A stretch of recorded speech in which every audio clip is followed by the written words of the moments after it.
Welcome to the Polgar Chess University.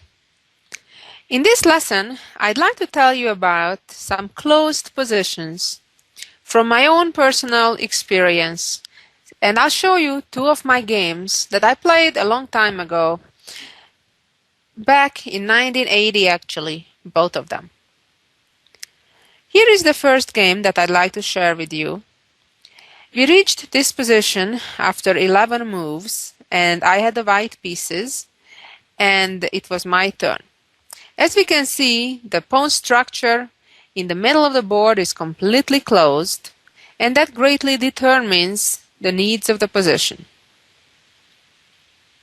An experienced eye can tell that this position has arisen from a King's Indian defense, and also that typically in such pawn structure, black would be looking to play g5 and g4 to advance, and especially if the white king chooses to castle in that direction, black oftentimes develops a rather dangerous attack, bringing the knights quickly to f6 and g6, and maybe shifting the king to the corner and getting the rook to the g file as well, bringing the queen along, and so on. For those reasons, I chose to castle to the other side of the board in this game. I castled longside, and my opponent played knight c5, kind of trying to attack my bishop, trying to trade the knight for the bishop. Now, typically in such pawn structures, white's strategy is to try to open a file, typically the c file, for the rook, and then to enter into black's territory. So in the meantime, I moved my bishop out of harm's way, and I'm hoping in the next few moves to play b4 and then c5. Generally, this is clearly the right plan. However, when my king has castled to that same side of the board, I certainly have to be a bit more careful and maybe prepare it more than if my king would be on the other side of the board.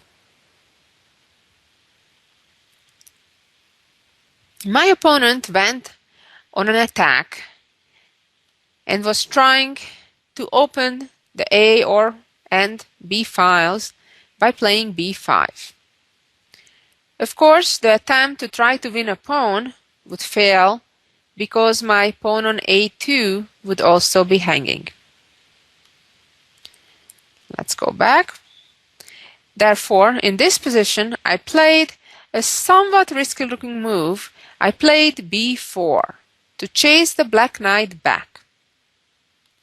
It had to go back to d7, and this was an interesting moment in the game when I had two choices, and to be honest, today I may have chosen rather to play c5. I think it's probably even stronger than what I did, although what I did worked out quite nicely too. After playing c5 and then potentially even c6, what white succeeds to do is to kind of separate the black pieces from the king's side. The black rook will be pretty lonely where it is, and if I push my pawn to c6, if you look carefully, you'll notice that the black bishop will be pretty paralyzed in its position. And then, of course, the idea would be to play a4 after some preparation, of course, getting one or both of our rooks to the a file, and then black would have at least one weakness on a6 after the trade on a4.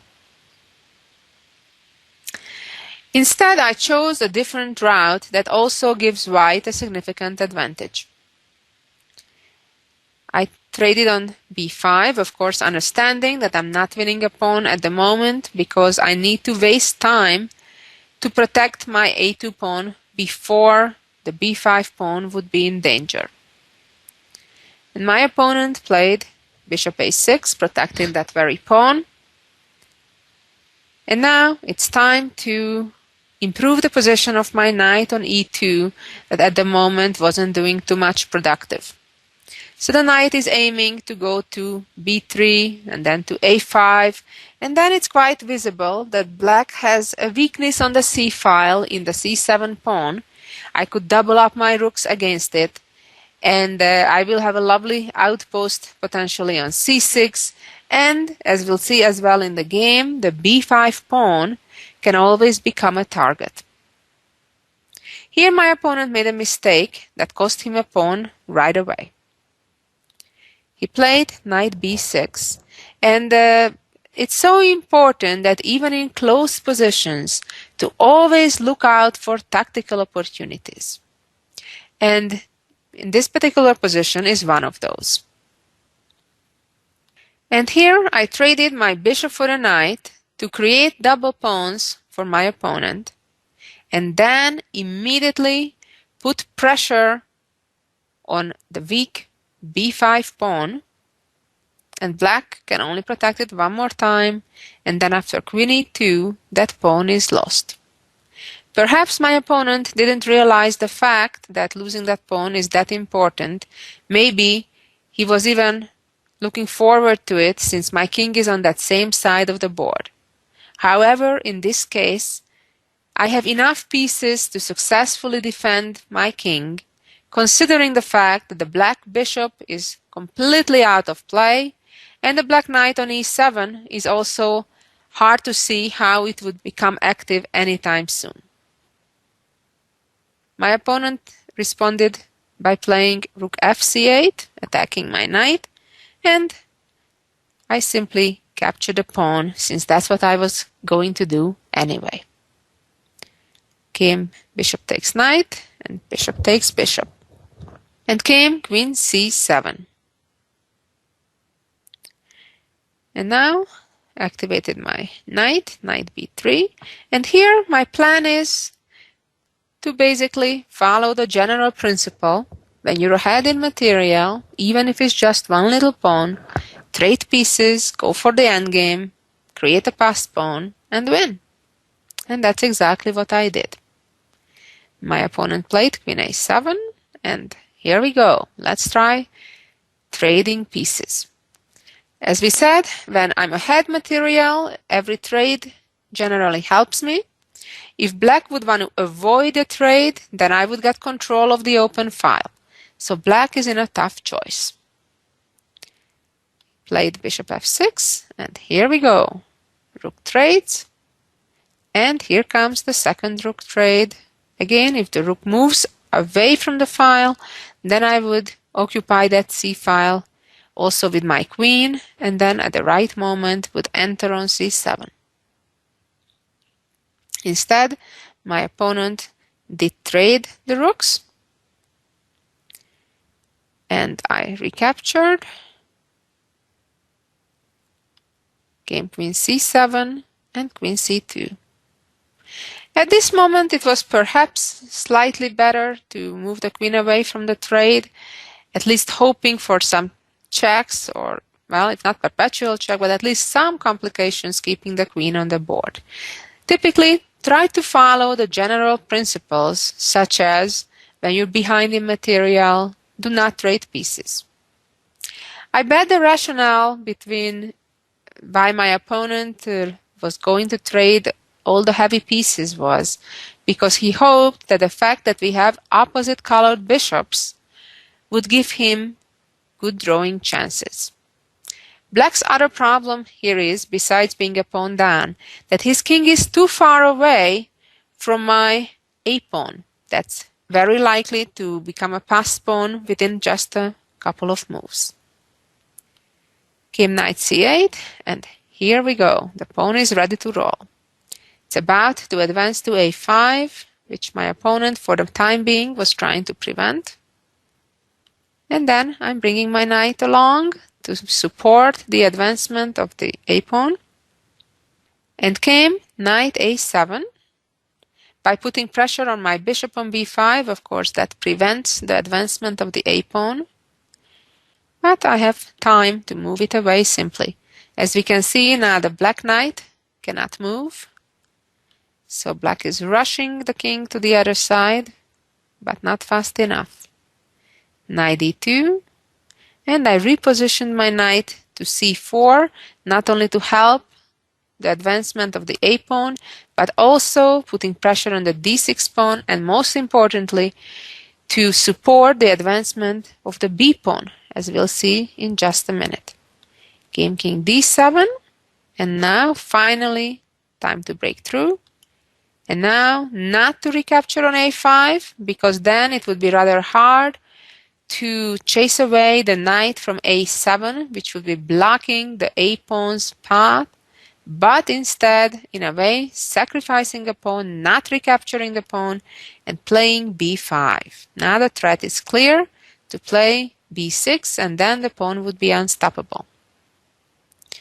My opponent tried to stop it by playing knight c8, but that allows the natural and simple bishop takes knight, king takes, and then the other pawns fall off, check, and knight f7, going after some further pawns, and having already two very dangerous, far advanced fast pawns easily guarantees white the win.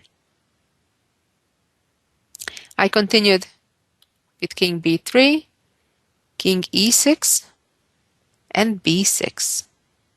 My opponent resigned. And let's continue with the other example that I played also back in 1980. Now this position will be a very real one. As you can see, it's rather closed. Perhaps you remember one of the previous examples we saw at an earlier lesson of, I believe, a game of Capablanca that was similarly closed up. And in these type of positions, oftentimes there is a lot of maneuvering. The plan is clear in general that we'd like to open the A file at the right moment, but sometimes it involves a bit of psychology as well to kind of bore your opponent to death, so to say, and also, of course, to wait for the absolutely optimal moment for the opening of that file.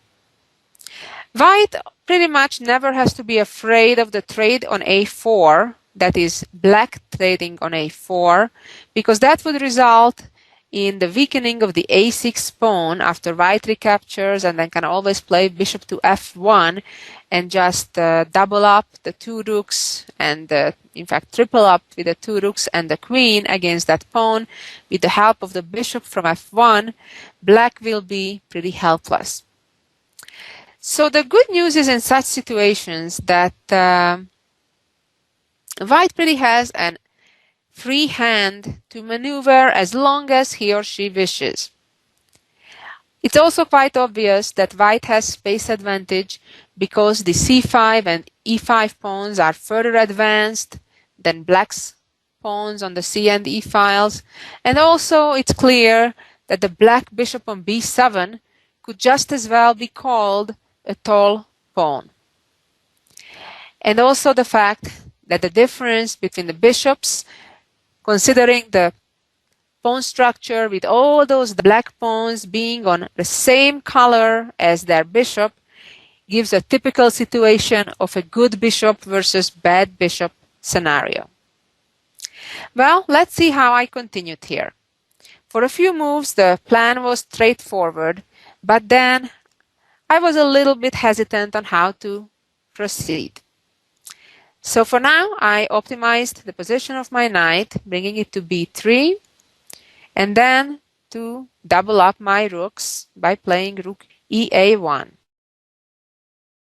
In this position, my opponent played rook e to b8, kind of getting to the queen side. One of black's problems here is that black has absolutely no active plan.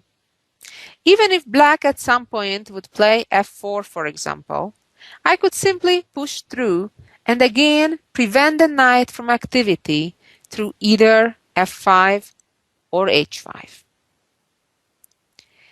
In this position, my opponent continued with rook e to b8. And I played rook a3.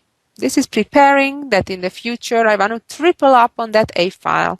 Typically, the tripling is ideal when the two rooks are in front and the queen all the way behind. Came Queen d7, and bishop f1. It's quite clear that that bishop is more useful on that diagonal than on g2. Came knight e8, and finally I traded on b5. Naturally, in such situations, I want to keep my rooks on the board and avoid the trade. Therefore, knight a5. Queen c8. A typical characteristic of a closed type of position that you don't want to trade a knight for a bishop. It would be a serious strategical error to exchange the knight on a5 for the bishop.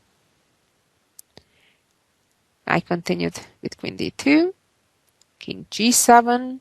I guess my opponent wanted to avoid any kind of queen h6, and I answered with rook 1 to a2.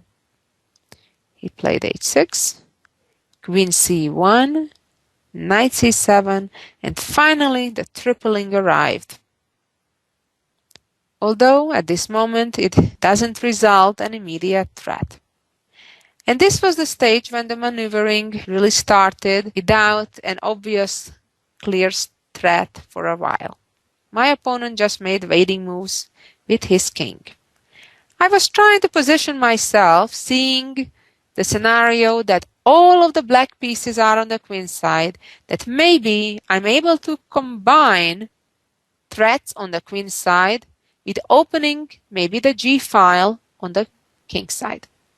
So now, for example, a possible idea is to play g4 and then maybe swing the queen and the rook over real quick to the other side of the board. Black would need a lot more time to untangle his crowd on the queen side. But of course, I was looking for an ideal time and another typical situation in such cases that I have the time to simply move away my king from that part of the board. And in fact, that's what my opponent is doing as well. So I arrived all the way to c3. Black has no active play whatsoever. So as I mentioned, one idea would be, as I can in 2 moves pretty much have my rook and queen on the other side of the board, that if I could open the position by playing g4. So my opponent, I guess, realized that and started reshuffling his pieces back to the king side. The beauty is that I'm in no rush or in no obligation to open the position just yet. Played rook f2, I think kind of just trying to tire my opponent out. Of course, by no means I was thinking to settle for a draw by repeating moves. Although we repeated one more time. And now I played rook a2. By having both of my rooks on the second rank, it's easier to get my queenside rook also back to the king side if I choose to open the position with g4. Black is getting ready, just in case I would open the position on the king side. Played queen b1. Again, it's all related to the potential g4 breakthrough.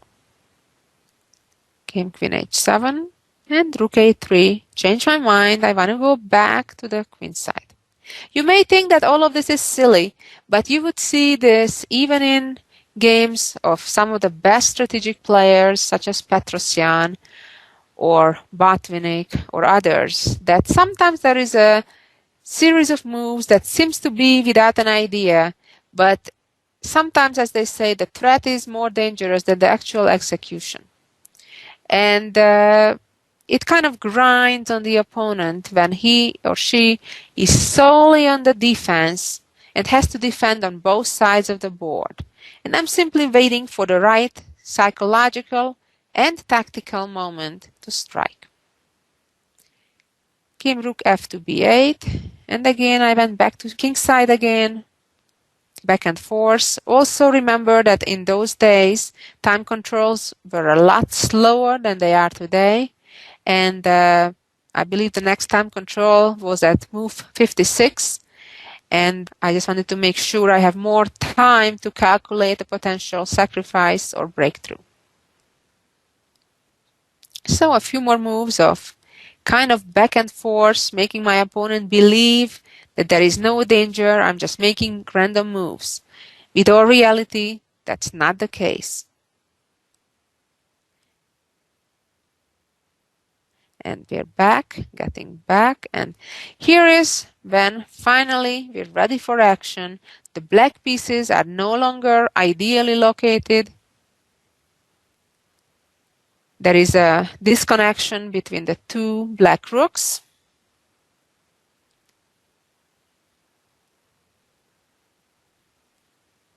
And finally, I retreated my knight. There is a threat to capture the black rook and then capture either black light piece that recaptures. So now black is forced to finally give up control of the A file. And then I'm ready finally to enter the 7th rank. It took a lot of patience and maneuvering, but finally I'm achieving my goal.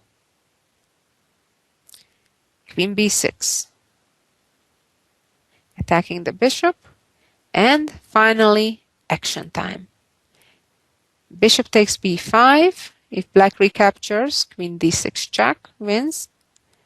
Game king c8, and the bishop can simply retreat. Basically the position is pretty easily won now. At this point, I think there are many ways to win. I chose to reposition my knight to an even better square than a5 is, although that doesn't look bad either. I wanted to see my knight on b6, as you'll see very shortly. I'm clearing the b6 square for my knight, and it's arriving slowly but surely. Now move my king out of the b file just in case. And at this stage my opponent resigned. I'm coming in with my knight to b6. Also, of course, the breakthrough with b5 in the upcoming moves is coming, and it's in no doubt that black is lost. Both of these games, as I mentioned, I played in 1980 when I was about 11 years old. So it was still in my early years, but I truly enjoyed these type of positions when I have a nice advantage and I have all the time in the world to grind my opponent down. Well, finally, let's see the jewel of the week. It's a really beautiful, beautiful example of chess tactics. This position has been also composed by the famous composer Stama in 1792. White to move and win. Hope you'll have fun. Sit back and try to figure out the correct solution yourself. And that solution is sacrificing your bishop with bishop b3, pinning the black queen. Of course, if black does not capture the bishop, it's quite clear that the game is over. Although now white can force checkmate with a few well-placed checks and then a final pawn checkmate. I hope you enjoyed it, and I hope you had fun looking at two of my early games in closed positions. Hopefully you gained some ideas for your future games. What's most important in such positions is patience. Thank you for listening, and until next week. Bye-bye.